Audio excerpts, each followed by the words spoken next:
Speaker scores are something that have been giving problems on the South African circuit for the last couple of months. That's why we here at your CAP thought it was a good idea to give you guys, as adjudicators, the rundown of how exactly speaker scores work. Firstly, when does one allocate speaker scores? You do this after the rankings have been determined. So once first, second, third, and fourth place has been determined, then you can only start allocating speaker scores. Now, why are speaker scores important? They are important firstly because they determine where people break on the tab. So let's say two teams are on exactly the same amount of points at the end of the open rounds. Then speaker scores indicate who places above who when landing on the tab. So just think logically about this. If the lowest speaker score in the room that the one team was in was 65, and the lowest score in the room that the other team was let's say 77, then it's much more difficult to place first in a room where the average score is above 77 than it is to place first in a room where the average score is above 65. Also, it determines who the best speakers are, and people like that, so that's why speaker scores are important. Turning now to your speaker scale, you'll see that it starts at 50 and ends at 100.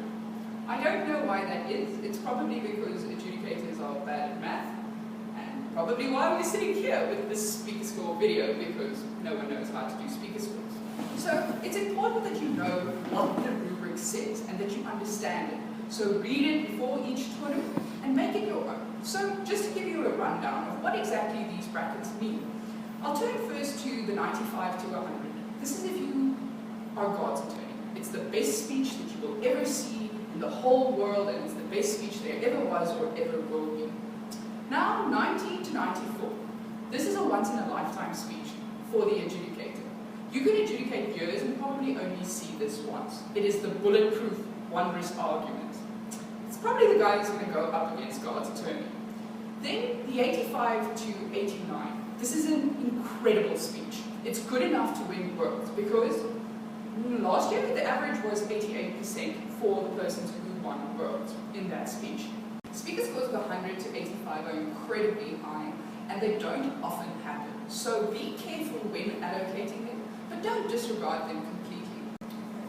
Moving into the 80 to 84 spectrum, this is a speech that could potentially break at worlds, so it is still relatively very, very high.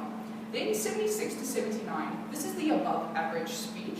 It's on point and structurally minimally flawed. 75 is the average. It is important that you as an adjudicator understand what exactly the average speech is, and I'll tell you why in a second, trust me. Alright, so the average speech is that most of the matter is relevant. Sometimes they go a bit off point, but not hectically. Then it's good, but not great. It's flawed, but not damaged. And there are certain deficits in explanation. But this is the average speech that happens at Worlds. Also now I'm going to point, and hopefully the video is somewhere in this area, there is an example of a person that got 75 at Worlds. Please go check it out. Then 70 to 74 is below average. It's relevant, but it drifts off point and becomes irrelevant in certain areas. Flippant rebuttal of, this is what they said, and that's wrong, or that's bad. Like, that's flippant rebuttal that happens in a below average speech. 65 to 69 is very below average. Relevant ideas, but super fallacious arguments. 60 to 64 is truly awful and has complete logical fallacies.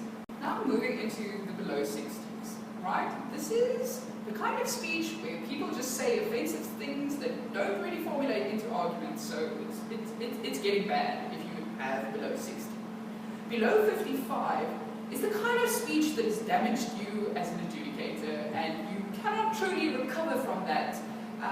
So do you understand that when it gets this low, then it's really bad? So the average is usually here, 75, and then above average, the 76 to 79, or below average, or then when it's really shit. Once you've entrusted yourself with what exactly the rubric says about certain speaker scores, and you have a fairly good idea of what's happening in them, you turn to your rankings. So my suggestion is create a bracket. The best speech is obviously going to come from the team that placed first, and the worst speech is going to come from the team that placed fourth. So, turning to your OG, was it the Prime Minister or was it the Deputy Prime Minister that gave the best speech? So let's, for argument's sake, say that the Deputy Prime Minister had the best speech. Look at your rubric, determine where on that rubric the Deputy Prime Minister fell. So, let's say his score is a score of 77. Now, the fourth place, you go, was it the member speaker or the whip speaker that was the worst? So let's say the whip speaker was the worst and the whip gets a score of 70.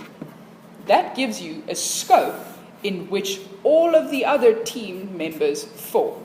So then you start with, all right, so if the Deputy Prime Minister got 77, how much did the Prime Minister get? Let's say they were fairly similar, and let's look at the rubric. Let's say the Prime Minister then gets a score of 76.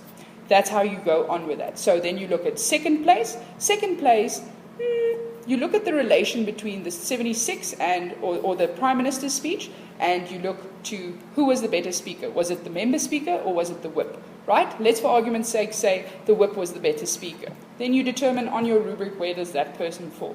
So let's say this person gets a 76 as well, but then the member speaker didn't do that great. It's quite fairly average. They got a 75. Now you go, third place. You do the same with them.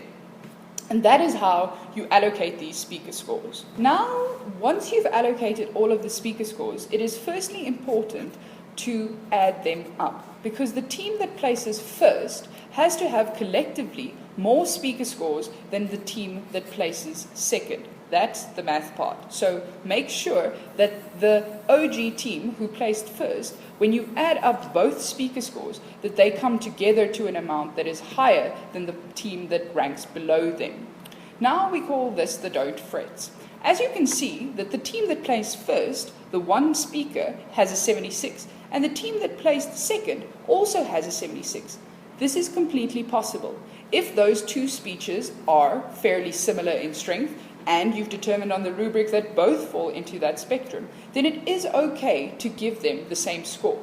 But then it has to be clear that his partner had certain failings, and that score needs to be lower so that the final add up comes to a point lower, or a total score lower than the team that placed first. Make sure that you understand what these rubrics say, and make sure that you have one in every room in which you adjudicate. Because you want to be fair to your speakers, and you also don't want to look like an idiot if your rankings are completely off and if your math is off. So make certain that they do add up.